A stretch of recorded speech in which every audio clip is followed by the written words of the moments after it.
After that, I went to sleep, getting myself a firm night's rest, as tomorrow's events were going to be emotionally stressful. I had decided that the only way to go about it was to just outright tell my father. So, the next morning I woke up bright and early. After my daily workouts, in the morning I hit the shower and then called the old man, who didn't hesitate to accept my invitation to come over and throw back a few beers. The old man loved spending time with me. It was one of the things I loved about him. He was my dad, but he had no problem kicking back like he was one of my friends. Actually, on several occasions, he had shown up to play drinking games with us, when he had the free time, of course. But about an hour after I gave him a call, he showed up. All that I told him at that point was that I had something that I wanted to talk to him about, and I figured we could talk it over with a few beers. So, as he showed up, I answered the door with a nervous smile on my face. Hey kid, what's going on?" he said as he walked in, giving me a big hug. "How have things been, son?" Well, things have been fairly good, Dad," I said as we made our way back into the living room of my apartment, and my father plopped into the couch as he usually does. I joined him as I pulled a beer off of the six-pack that I had setting on the table, tossing it over to him, as I cracked one open myself. That's refreshing. Your mother always gets on to me for having a few beers. That's why I usually come over here when I go out drinking. It's not good for your heart. That's what she keeps telling me. But what's the point in life if you can't have fun every now and again?" my dad said as he sipped away at his beer. "So, what's on the agenda? Let me guess. You've got a new girlfriend and you want to tell me about it, right? Please tell me you've at least met some girl." "Well, actually, I have met a couple of women recently, and one of them is most definitely interested in me. Actually, she thinks I'm her soulmate, that we're destined to be together." "Wow, that's a quick move. You get more charming while I was away? I mean, I usually joke about you pussyfooting around a bit too much, but it sounds like you worked some magic on that one." Actually, it was a bit the other way around, Dad.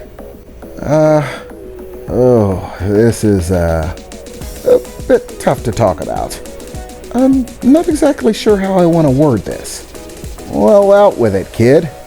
I'm not getting any younger. Whatever it is, I'm sure it'll be fine. Just don't panic. Panicking's for suckers. Whatever you do, think clearly. The answer will come to you." So I took a deep breath. Okay, Dad. I suppose there's no sense in dilly-dallying around about it. I've got something to show you. Just wait here for a minute," I said as I put my beer down and left the room, going into my room and closing the door behind me, as I took out the heavy metal armor. With nothing more than a thought, the armor rapidly began to affix itself to me. I loved how convenient it was to put on. Definitely bonus points in Ned's design category. But right now wasn't about function. I hesitantly looked at the door to my room, knowing if I walked through the other side of it, that my dad was going to know, and that there was no taking it back afterwards. For a moment, I stood there staring at the doorknob, wondering if I was making the right decision. I mean, this could put him at risk. Was I really willing to take that chance? Or is it selfish of me not to? "You don't have to do it, Keven," Nylea replied into my head. "I know that you have a lot on your mind right now. You're worried about me. I understand that, and I appreciate it greatly. It is your compassion for life. That is one of your finest attributes. But this is not something that I will ask of you." "Nylea," I said into my head, "you knew from the beginning that king's blood could be hereditary, that it was possible that one of my parents had it. Yes, of course, but you never once brought it up. You didn't even suggest it. I basically had to pry the information out of you. Tell me, is it just because you didn't think of it? No, Nylea replied. It was not something that I wanted to force on you. The position that you are in now is not something that I wanted for you. Having to make the choice to put those that you care about at risk. I feel bad enough that you have to put yourself at risk.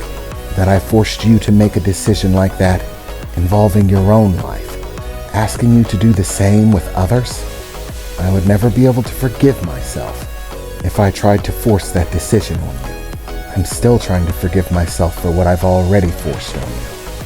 You didn't force anything, Nylea. You gave me every opportunity in the world. Yes, you've asked me to do something dangerous, but you never once told me that it wasn't an option to not do it. You're a good person, Nylea. You don't deserve to die. My father will understand that.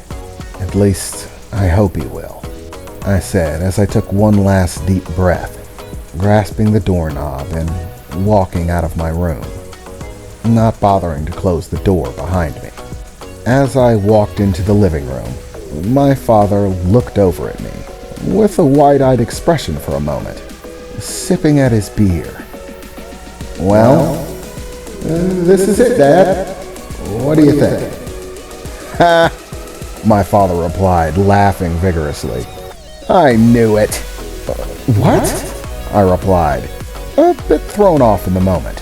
How did my father always do that? I knew it was you, you moron. What? You didn't think I'd recognize my son's own voice? And the description you gave of yourself. Come on. I knew it was you. Luckily, your mom isn't exactly as sharp as I am. And it makes sense that you tell me first, between the two of us. After all, your mother's way too panicky for this. Quite frankly, I was wondering whether you were ever going to tell me. But I figured that if you were going to, you'd do it in your own time. Ugh. So you've known the whole time? Well, I don't know about the whole time. But since that throwdown in Barrett Tower Plaza, definitely. You dealt out a nice ass-whooping on those guys, didn't you, son? What, you didn't think it was curious that I didn't ask you about your sudden injuries that popped up? You didn't really think I was buying that you fell down the stairs story, right? Actually, I did think you bought it, I said as I put my hand on my helmet. Of course he figured it out. Who else but my old man would figure the whole thing out and not tell me he knew. So, what do you think, Dad? Am I crazy? Hell no, you're not, son. You're a damn good kid. A damn good man, in fact.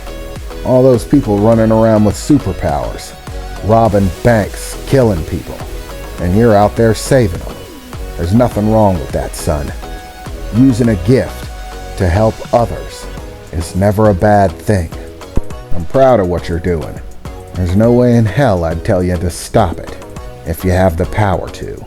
There's only one thing that's been eating away at me. And what's that, Dad? I replied as he set his beer down and looked at me with a very focused expression. I got 3 options for how you got the superpowers. Option number 1, you were bitten by a radioactive car. Option number 2, you were experimented on by aliens. Option number 3, you were given powers by a magical sorcerer. So which is it? My father said, as he began to laugh. So, come on, give me the details. How in the hell did this happen? Well, I replied, as my father smiled up at me brightly, and I suddenly felt a bit more comfortable. Sort of option 2, but not exactly? No way. Aliens? So I was right? Option 2 for the win. Yeah, Dad, but The aliens didn't exactly experiment on me. More like we're sort of working together in a special sort of fashion. So you're working with aliens? Well, specifically, just one of them. The truth is, I am working with the sovereign queen of an alien race. Her people crash-landed on our planet, looking for a new home, as their old one kind of got trashed by some invaders. Unfortunately, after they landed here, they were sort of bamboozled, and most of them are, at this point, being held captive by a psychopath, a very greedy one, who's basically imprisoning all the other members of her race in order to force them to give very bad people very powerful abilities. So that explains it. All of those superpowered freaks are getting juiced up on aliens? What, do they give you an injection? What the hell? My father replied, cocking his head a bit, as I step by step began to explain all of the intricate details, as my father very patiently listened.